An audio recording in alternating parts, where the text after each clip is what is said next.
So for me, I'm a business owner like you, and I've been thinking about this smarter, not harder thing for the last 8 years.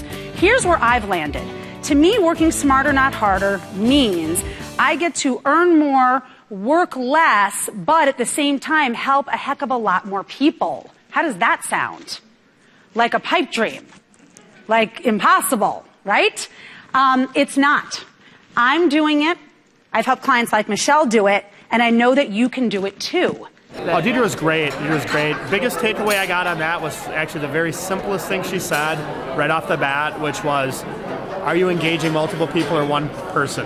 So yeah, it was very valuable. She was very, very good, very easy to follow. She had good stories, good examples, very concrete method of how to put a speech together. When I took a look at my business in 2011, I realized I was spending a lot of time marketing myself, a lot of time running around to one-on-one coffee and networking meetings. Raise your hand if you spend some time doing that.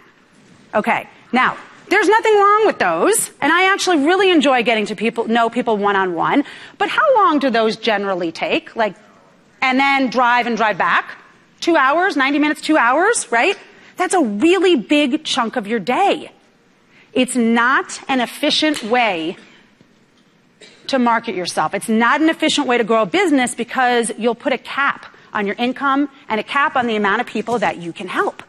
So I thought, well, I got to figure out a way to reach more people in 1 hour. In that same time I'd be in coffee, than I'm reaching in the entire month. And that was the challenge I gave to myself. And so when I thought about this, speaking was the obvious answer. I want you to remember this one thing, because it might save you the agony that I went through over the years, is that there's actually a science behind creating talks that will get clients to line up and work with you. Did you know that? There's a science. You can't just give a talk, tack on an offer, and think that that's going to work. That's what I used to do. That maybe is what you've done. That's what you were doing, right? It doesn't work. There's a science. So when I heard there was a science, I got really excited, and I hope that excites you, because like me, I know that you can learn a science. And so what I've done is, for the last 5 years, I've immersed my life in learning and now teaching and implementing the science behind what I call giving crazy good money-making talks. So crazy good means your talks are engaging and people get real value. And money-making means that people are lining up to work with you after your talk, and you're actually good enough to get paid. So I just think she's very personable, she's very knowledgeable, and she demonstrates what her service is quite well. Does the thought of offering your services when you speak ever bring up worries or concerns that you might sound like this guy? That's my cousin from New York, so don't laugh too hard, okay? I'm Italian, I'm from New York, and that's not my cousin, but I do have some cousins that look like that.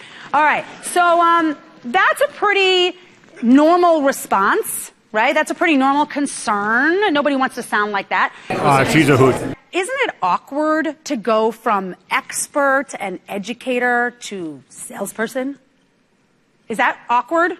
Right? Like that transition of like, how do I move from I'm being really helpful and I'm educating you to, hey, want to work with me?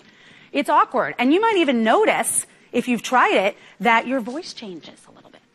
Maybe you start sounding more like this, or maybe you start sounding like you're apologizing and you're like, well, here's this form, and if you want to fill it out, you can. Compliance makes me have you sign in, but you don't have to really. I won't tell anyone. Right? Yes, you've done that. I know you've done that before. Or you just forget it altogether. You're like, oh, I didn't have time. We ran out of time, so I didn't have time to do it, right? Okay, I've done all these excuses, so I get it. You're in good company. So here's the deal. Here's the mistake that you have most likely made at the end of your talk. Okay, so that's the technical reason. The other reason is a mindset reason. When you think about going in for the close, yeah, how does that make you feel? Like a predator, right? It makes you feel like a predator. Thank you. They have the action now. Exactly. If you're making an offer, they have the action. And here's what I really want to impress upon you. You do good work. You help a lot of people. Your role is necessary in the marketplace. And so I really would love for you to develop this mindset that you are offering people something that can absolutely change their life. I thought it was very informative, and I picked up some good tips, and it's refreshing to hear somebody talk in the real world. I mean, it was really good. I mean, it's very simple. What makes that gold in your presentation if you want people lining up to work with you? Humor's risky. Humor is risky. I would not tell a joke to open your talk. Unless you know you're really funny.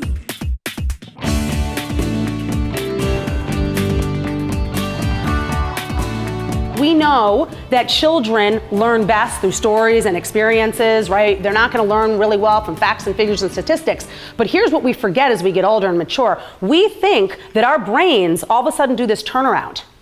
And all of a sudden now we start learning better from facts and figures and statistics, and nothing could be further from the truth. Leading cognitive scientist Roger C. Schenck says human brains are not ideally set up to understand logic. They are ideally set up to understand stories.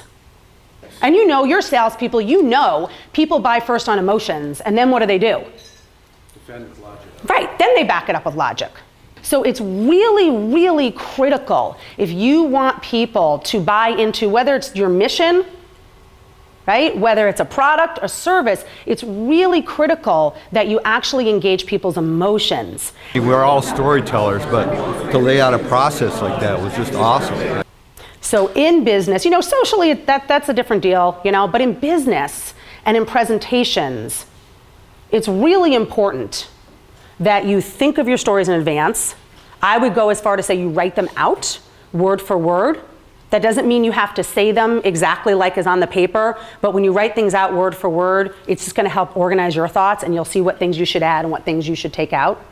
But write them out, plan them in advance, and get yourself a structure, a model to use to write the story. You will make your life so much easier, and your story will be so much more compelling. This model that you're going to get is called the then, now, and how formula, okay? It's the most powerful storytelling model for a sales situation.